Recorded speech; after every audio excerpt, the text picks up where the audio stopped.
Demonstration, I'm going to show you how to use the new JND445 Tempus Fugit, which means time flies in Latin, die set to make this beautiful card here. And there are so many things you can do with this die set.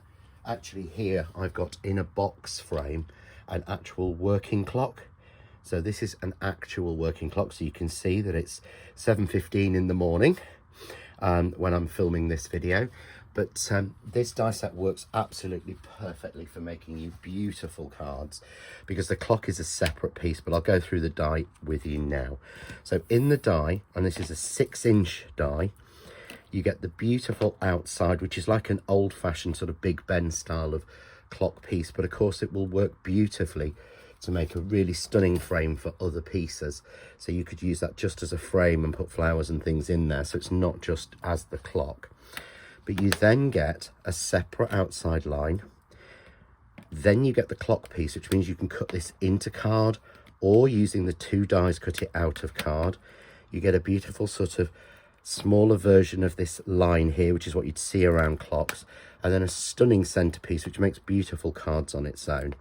I've also included for you a sort of stopper, a minute hand and an hour hand in there, and again they can be used with a working clock mechanism to make a clock, or as in the example I just showed you, you could use the ones that come with it. So there's a lot you can do with this set, and this is something I love time, I love Roman numerals. I think this is just a perfect, very me set.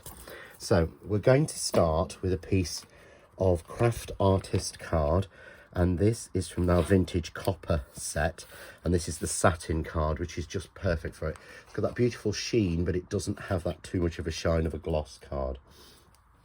So all we need to do is place the die, and this is the outside frame die, into that piece, giving a nice 1/4 inch border all the way around. The card's been cut to 7 by 7, and we use the simple plain circle to place in the middle so that we get the aperture.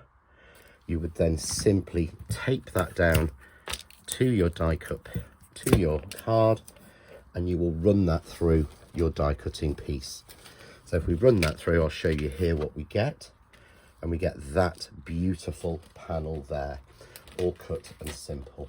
So now we want to put a back frame on this, and this is why it's useful to have this separate die. So I've taken a piece of black card, and again this is just our Craft Artist Essential card in black, and I've cut this to 6 3/4, so that when I cut it, if I cut it slightly off, it won't appear out of the back. So all I have to do with that is take the circle die and put it in the middle. You don't have to be exact because we've left that little bit of 1/4 inch each side, and again tape that down and run that through, and that will give you this beautiful piece here. So again, it's great as an actual circle, and the size of the circle itself is 5 1/4 inches. So you've got a beautiful 5 1/4 inches circle, keeping within that mathematically correct. So you can use spray glue or glue glaze to stick that piece on to give us that beautiful frame where a colour's blocked out. And again, you could do this with acetate or things absolutely stunningly. So I've got a piece here I've already done, and they've just been stuck together, and I've added a little bit of foam tape on. I've just got one more strip to add. So what we want to do now is to cut the clock face. So I've taken another piece of the black card, and again cut to 6 3/4 inches so it fits perfectly. And I just want to cut the clock face on its own into here, which will leave it floating. And the best way to look at this is always remember XII is 12, which is the top. So as long as you put XII at the top, it will be in the right orientation. Obviously it's not important if you're doing a circle, but if you're doing it into a square to layer, you need to make sure you've got your 12 exactly at the top. So again, we run that through and we cut that, which gives us the beautiful clock here. And you can see 1 2 3 4 5 6 7 8 9 10 11 and 12 XII. And I've taken a piece of white card, this is coconut white in our essential card, and I've cut this to 5 3/4 because I don't need to waste any more card. I just need enough to go behind, and obviously you'll get 2 squares of that size from a piece of A4 card. So again, using the spray glue or using glue glaze, you glue that together, which gives us the perfect piece like that. So we'd simply take our frame piece that we've made, and what I've done here is, you can see I've already put foam tape around 4 sides, and I put foam tape on the 4 corners just to make sure that they are nicely supported and it doesn't dip down. And I'm using 2mm foam tape so I get that depth and definition without making the card too thick. Obviously, if you wanted to put a clock element in, you'd want to put a box behind, or you would use a lot thicker tape. So we'll just take our tape off. So I'm removing that. And my favourite trick for making sure that we get this in the right place, this needs to go down exactly. Doesn't matter if it's not sort of if it's not stuck square onto the card, but you need to make sure that the clock face is even. So one of the best ways to stop it grabbing early is to take your glue and just add a couple of bits of glue onto each piece of foam tape. That will stop the static and it will stop the cling when you go near to your piece. So placing that 12 o'clock in the middle, we can put our frame nicely and evenly down all the way around.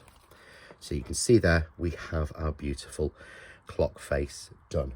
We can take that, I'm going to add a little bit of wet glue onto the back. I always put wet glue when I'm sticking this onto my card blank, so it gives me that little bit of time to maneuver about and make sure it's straight.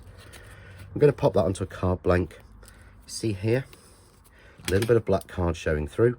Turn our scissors and just undercut. So even with your sizing, you may find sometimes it shows through the front.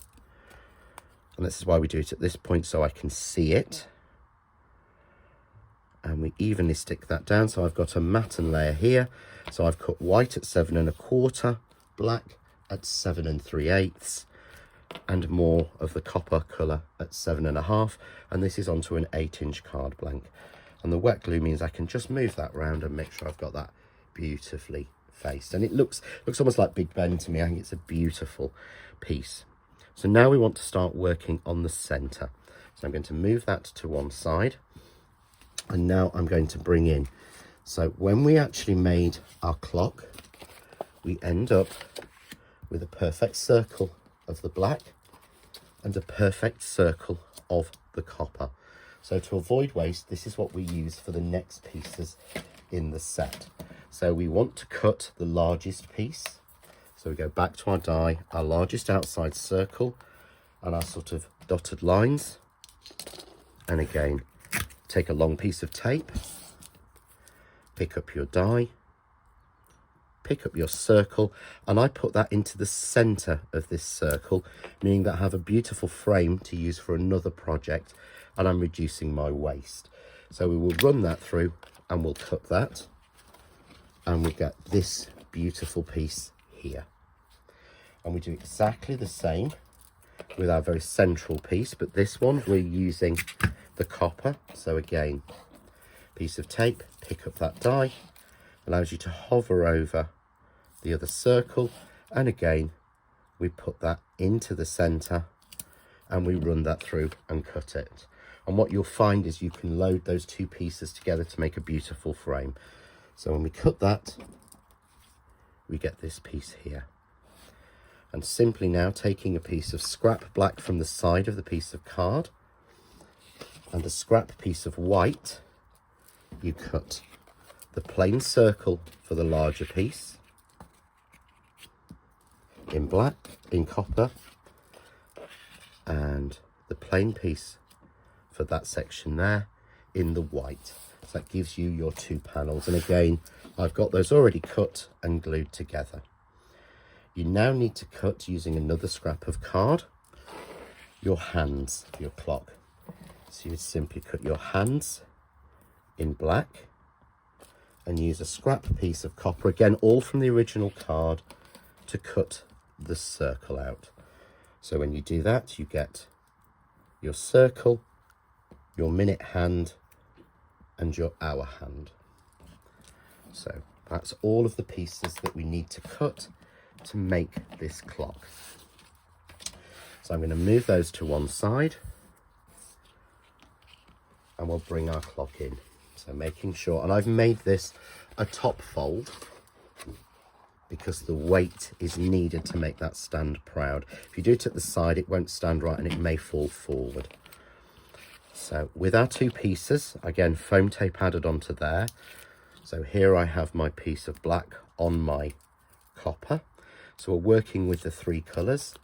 And there's no right and wrong way for this, so we just simply pop that into the middle. We have our copper on our white. So this is again a beautiful die from the centre and the circle. And this time you see it's equidistant, but you just want to make sure that those points point towards the 12 and the 6, the 3 and the 9, so that it's nice and even in the centre. And then we're going to add our hands.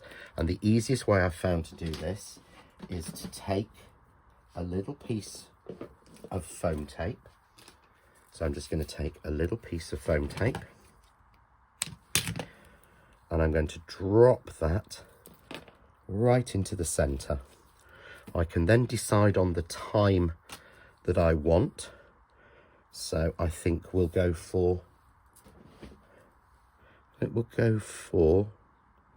10, just gone 10 to, so about 8 minutes to. I'm going to add a little bit of glue as we don't want to make this too deep. And then I'm going to add my hour hand. So we'll make it 10 to 1 in the morning. And then with my circle, I added a little bit more foam tape onto here. And we put that exactly in the centre. And there we have our clock made, with this time going at sort of about 8 minutes to 1. And you can set this for any time. It would be great to set this for somebody's birth time. I should have set it for 4:20, which was mine. But you can change it for any time.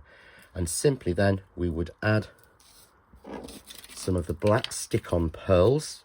Again, these are a craft artist product. And I would simply add these to the places that we can see. So you can see there's actually points where I've added little areas for you to put your pearls on. I always, if I can, give little indications of where pearls or gems or dewdrops would actually work. And it really helps to make a project pop. So we'll just do this one corner, and I'm going to put one just there, right in the corner, to frame it. So we would do all 4, as we've done in the original, and we would add them in the middle there, just to make that card pop. A simple, clean card. You could again decorate this with flowers. You can take it to different places. There are so many different projects that you can do, that you can make using this and different layers. But for more ideas, hints, tips and inspiration, why not visit the Crafting with John next door and Crafts2 group on Facebook. Enjoy.